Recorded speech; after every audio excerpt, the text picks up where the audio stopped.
we are celebrating the Creative Arts and Lifestyle Daytime Emmy Awards. I am honored to be here today to talk to the nominees, presenters, and all the creatives who have worked so hard to make all the magic happen. From hair and makeup, wardrobe, set design, editing, and everything that we do not see behind the scenes. Ben, I am so excited to talk to you. Now, some people may not know what interactive is all about, so you're being nominated for that. Tell me what that is. Yeah, so it's essentially, best example is kind of a choose your own adventure film. So you as the viewer get to choose at various points throughout the film what Bear Grylls does next. So it's kind of fun. Now, the shoot you're doing is pretty cold, right? I mean, it's like this is Wild Out, You versus, what is that about? Cold. Yeah, so You versus Wild Out Cold is this particular title, and it's we shot in the Italian Dolomites last year. Gorgeous, stunning place, but also can be pretty harsh and frigid at times. What inspires you to do stuff like that? I'm a huge fan of doing things that haven't been done before. So when Netflix got really big into interactive, it was just felt very lucky to be asked to contribute to it. So it's a lot of fun to do something they've really never done before. What has been your most exciting adventure you've done so far? You think in your mind? Yeah. Honestly, this show's up there. Yeah. Again, just because it's new and exciting, you get to tell a bunch of different versions of the same story, which is pretty rare, and then all over the world. So yeah, it's been a blessing. Tell our audience where do they find the show, how to find out more about you, so we know all about what you're doing. Yeah. Sure. So the show's on Netflix. You can check it out there, and then you can find me at bensims.com. So I'm Earl Bridges. I'm the co-host of The Good Road. And I'm Craig Martin. I'm the co-host as well. He and I grew up together in Thailand, and The Good Road's a travel show about exploring our world and finding the good in off the beaten path places. So yeah. Yeah, and with that, you guys are nominated for 2 of them. Right. How does it feel being nominated? Well, I'll let Andy talk a little bit about it because it's really all of it goes to the editor and director, which is Andy Dunsing. Well, it's a huge honor. We have a really small team, and we're just excited to be able to represent them here at the Emmys.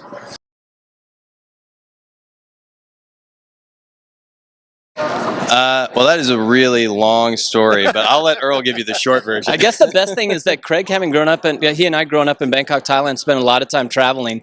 For us, getting back on the road internationally and trying to tell the stories of those locations, but through the characters that you find, that part of it, people say it's kind of this Bourdain meets Vice with a heart kind of story. We're encouraged by the dark places and the bright places that we go because we find good all over. And I would also add that we've gotten a tremendous amount of support from American Public Television and World Channel and GBH in Boston. So we work with our distributors, and they've been very supportive of our work. And that's what brought you guys here today, right? Right. And so how do we follow your journey? So a lot of it you can find on our website. So we've got thegoodroad.tv, but you can also find it on pbs.org, and it streams on some of the airlines as well. Okay, Emmanuel, you're here today. You wrote, you produced, and you edited your short film and got picked. How does it feel being here today? Feels great. From start to finish, I actually thought it was going to be bad. At first, because it was such of a time crunch, I thought it was going to be probably one of my worst works, and ended up coming out amazing. So, how did that surprise you when you heard that you got picked? Yeah. I started tearing up when I got the phone call because they ended up calling me. So I was sick in my bed. I missed school for 3 days. I answered the phone. I'm sick. I answer the phone. They tell me, I start crying on the phone. I'm like, oh my God, thank you. Thank the Lord, everybody. Yes. It's called The Third Eye. It's about a lady that does a spiritual prayer and ends up opening up her third eye. What influenced you to write about that? I always heard conspiracy theories about people opening up their third eye. Where's my sister at? My sister's somewhere over here. She's at the end of the red carpet. She narrated it. She did the whole guided prayer thing. So yeah, it was big. My grandma was deep into like spirituality. Did you experience the third eye yourself? Nah, not at all. I haven't dabbed into that.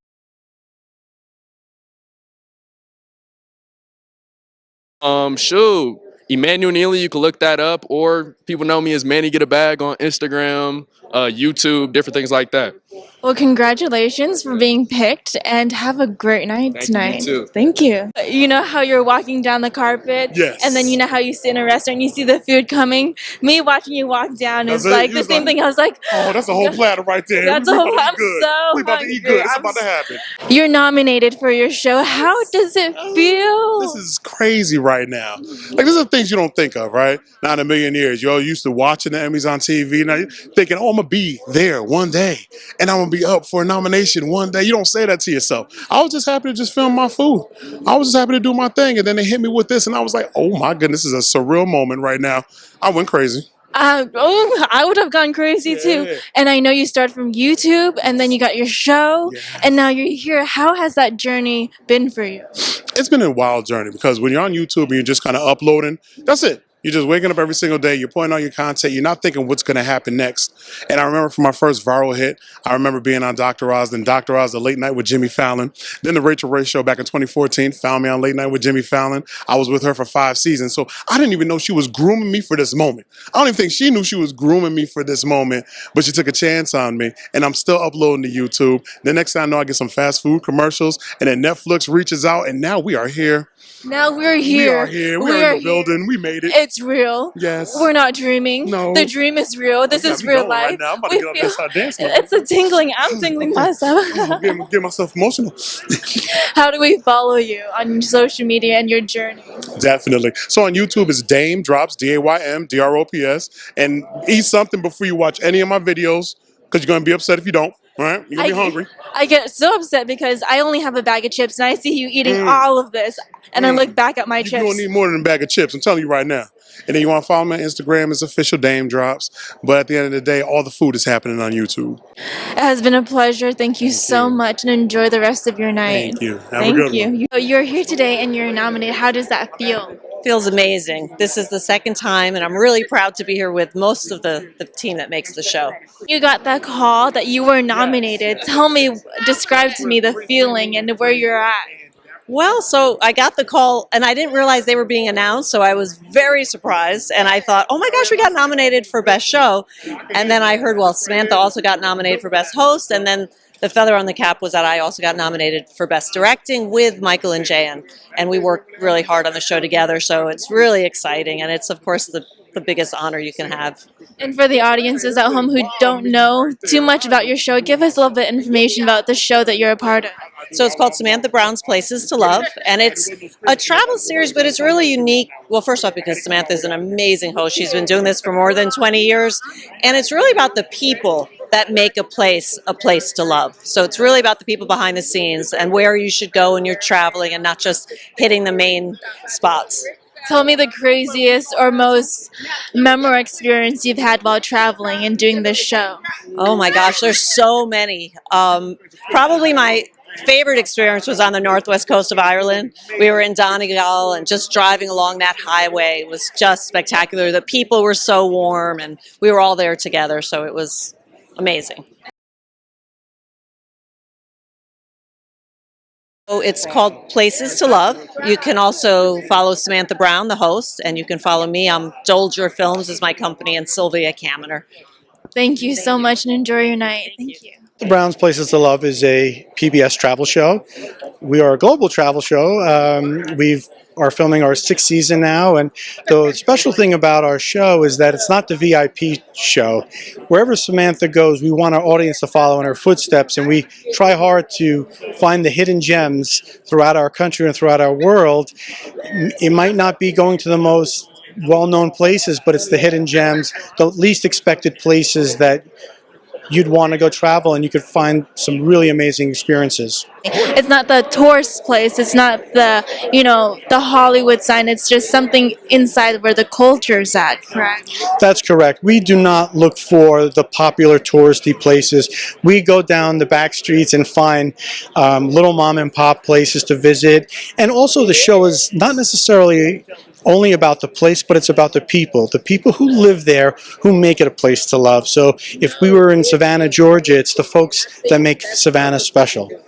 Well, I'm also the editor of the show, so I don't get to go to most of these places. I just get the material and they say, here, make something out of this. But viewing it, though, what is it like for you? it makes me want to travel much more, and I want to meet some of these people myself. And that's what's Mike's right, that's what's so special about the show. It really is about the people who take her to these places and share with her what they love about their jobs, their locations, their neighborhoods, their co-workers. It really is more of a people-centric show.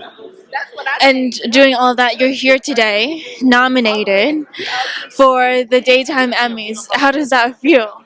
It's humbling. It's very humbling. Personally, I've been nominated 5 times in 4 years. We were nominated in our year one, and we won for Best Host and for Best Travel Show. It's always a humbling experience. Just to be nominated is one thing. To win is another experience. It's walking on air. So I'm just thrilled to be here and happy that happy that they want us back. So, and I'm thrilled too because the show has been online for the past 2 years. Last year, I was one of the people on camera who would have accepted had I won. I was in one of those 5 boxes. So it's a real thrill to be back here live with all these people. Yeah. One more. You're nominated on this fabulous show. It's such a staple in the industry. What is it about this show that people just love so much? The stories and the characters, the history that the Bell family created. Bill Bell, it speaks for itself. I mean, this is 49 Emmys, right? 49 years on air, and yeah, I mean, we've told stories that resonate with people, and they're real stories of love, drama, power struggles. It's things that people relate with, and we're in their living rooms every day. I think we have some of the best talent on the show too. I think our casting we're nominated tonight for Casting Right, one of the 7 nominations. We've always been fantastic in that category, and yeah. But I'm so excited for you. You've done this show for so long. You're such a fine-tuned actor. After all this time, what do you learn from yourself? Like, what do you take away from this experience as an actor yourself, personally? About life or about acting? About acting. Oh, well, I mean, I think I've learned that the more life you live, the better actor it makes you, because I watch myself constantly, and I'm the biggest. No one can critique me better than myself, or more than I do. So I'm always learning. Every single day I learn. I watch myself, and I try to see what I don't like about what I did, what I do like, and try to create better habits on screen, and watch my peers, watch the people I admire, other actors from not only our show, but other shows. I grew up watching. My mom watched General Hospital, and the only time I'd ever pay attention when I was a kid is when Maurice Bernard would be on screen, because he's so real. He's such a great actor, and got to spend some time with him this year. And it's I still watch, and if you're not learning, you should stop. Everyone should stop doing it. Yeah. Well, as far as I'm concerned, you won. You're a winner in my mind. So he won, everybody. He won. I don't care what happens at the end of the show, but he won right now. So thank you so much. And how do fans follow you on social media and stay in touch? They can follow me. My handle is Brighton E. James, and on Instagram and Twitter. All right, and congratulations. And again, I love your performance. I've always loved you on the show. And congratulations. You deserve it. You deserve it. Thanks a lot. Bye. Your show's on PBS. For the audiences who don't know too much about your show, tell us a little bit about that. So, Legacy List with Matt Paxton is a show about finding history and treasures in your parents' and grandparents' attics. So when they move, we go up to their attics and we go through all their stuff, and we find really cool things in the boxes. Does it ever give you shivers finding something so spectacular or just so small? Yes. Tell me the craziest experience you guys had. Oh man, like the love letters from grandma to grandpa during the war. That's really cool. Or grandma to her lover. And yes, yeah. Like you find some pre-grandpa stuff.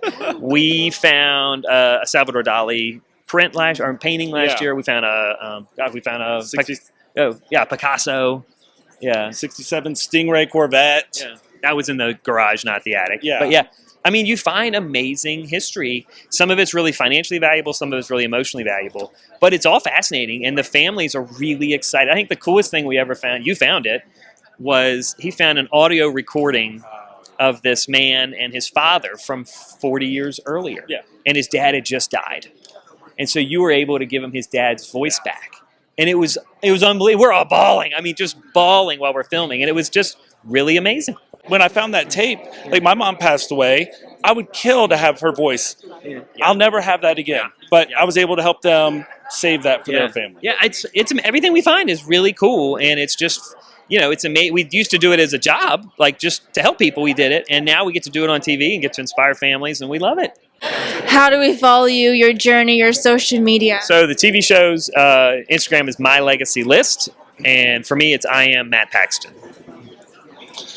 And you can reach me on mylegacylist.com. Have an amazing night. Fingers crossed. Fingers crossed. Thank you. And enjoy your night. Thank you so much. Thank you very Really much. appreciate it.